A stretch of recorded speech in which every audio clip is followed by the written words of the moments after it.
Imagine being hated so much that your own brothers wanted you gone. Imagine walking toward your family, not knowing they were already planning your downfall. Imagine trusting the people closest to you, only to discover they were the ones preparing your greatest betrayal. This is the moment Joseph's life changed forever. The moment a dreamer was thrown into a pit. The moment a brother became a slave. The moment everything seemed lost. But sometimes, what looks like the end is only the beginning. This is the story of Joseph's betrayal.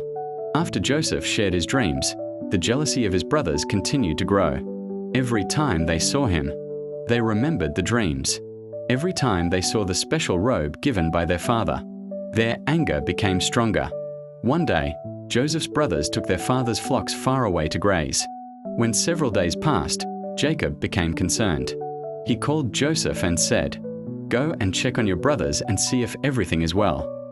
Joseph obeyed immediately. He left home and began searching for them. Eventually, he found them near Dathan. But before Joseph could reach them, his brothers saw him coming, and the moment they recognized him, hatred filled their hearts. As Joseph approached, his brothers began talking among themselves. "Look," they said, "here comes the dreamer." The nickname was not spoken with love. It was spoken with bitterness. Years after hearing Joseph's dreams, they were still angry. Then something terrifying happened. They began plotting against him. Some wanted him dead. They said, "Let's kill him and throw him into a pit. Then we can tell our father that a wild animal attacked him, and we'll see what becomes of his dreams." Imagine hearing those words spoken about you, not by enemies, not by strangers, but by your own brothers. But among Joseph's brothers stood Reuben, Jacob's firstborn son. As the eldest son, Reuben carried a responsibility toward the family. Unlike the others, he did not want Joseph to die. Though he shared some of their frustration, he could not bring himself to shed innocent blood.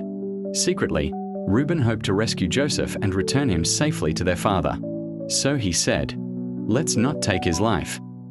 Throw him into this pit instead." The brothers agreed. When Joseph finally arrived, they immediately seized him. They ripped off the beautiful robe his father had given him, the robe that symbolized favor, the robe that had fueled their jealousy. And then, they threw Joseph into an empty pit, a deep pit, a dark pit, a lonely pit. Can you imagine how Joseph must have felt? Confused, terrified, heartbroken. One moment he was obeying his father. The next moment he was trapped inside a pit created by the people he trusted. But what happened next may be the most shocking part of all. Joseph's brothers sat down to eat. While Joseph suffered, while Joseph cried out, while Joseph begged for mercy, they sat down and ate a meal. It's hard to imagine such coldness. Yet jealousy can do terrible things when it controls the human heart. When bitterness grows unchecked, people can lose compassion. As they ate, they noticed a caravan of traders traveling toward Egypt. These merchants were Ishmaelites. They were carrying spices and goods to sell. Then Judah had an idea that would change Joseph's life forever.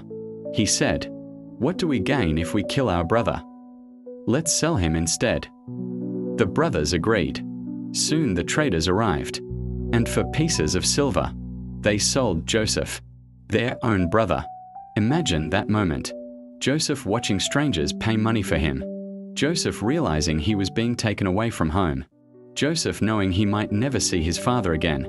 The betrayal must have been unbearable. The dreamer had become a slave. After selling Joseph, the brothers needed a story. They took Joseph's robe, killed a goat, and covered the robe with blood. Then they brought it to Jacob. The moment Jacob saw the robe, his heart shattered. "My son's robe," he cried. "A wild animal must have killed him." Jacob mourned deeply, day after day. He believed Joseph was gone forever. But while Jacob was grieving, Joseph was still alive, traveling toward Egypt, traveling toward a future that nobody could yet see, not even Joseph himself. And here is a lesson we must never forget. Sometimes life places us in pits we never deserved. A pit of rejection, a pit of disappointment, a pit of betrayal, a pit of loneliness. Joseph did nothing wrong. He obeyed his father. He walked in faith, yet he still found himself in a pit. And that is something many people struggle to understand. Being faithful does not mean life will always be easy. The presence of God does not mean the absence of problems. Joseph's story proves that. God was with Joseph, yet he was betrayed. God was with Joseph, yet he was thrown into a pit. God was with Joseph, yet he was sold into slavery. Having a dream does not mean everyone will support you. Being gifted does not mean everyone will celebrate you.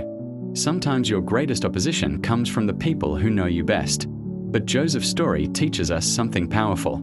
A pit is not a grave. A setback is not the end.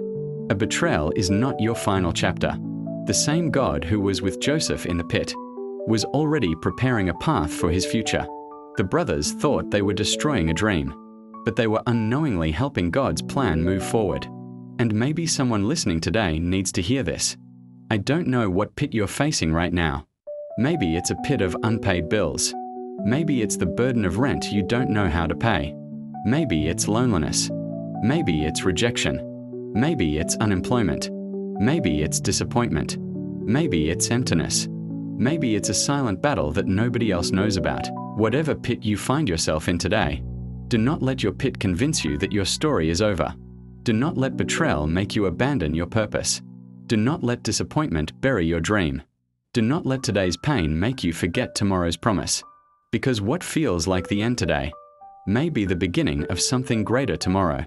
The same God who was with Joseph in the pit is still able to walk with you through yours. And sometimes, when you cannot see what God is doing, that is when He is preparing something greater than you can imagine. Joseph lost his freedom. He lost his home. He lost his family. He lost the robe his father gave him, but he did not lose God's purpose. And sometimes, that's all you need, because the dream they tried to destroy was only getting started. To be continued. Subscribe to Divine Chronicles for more biblical stories that inspire, teach, life lessons, and motivate.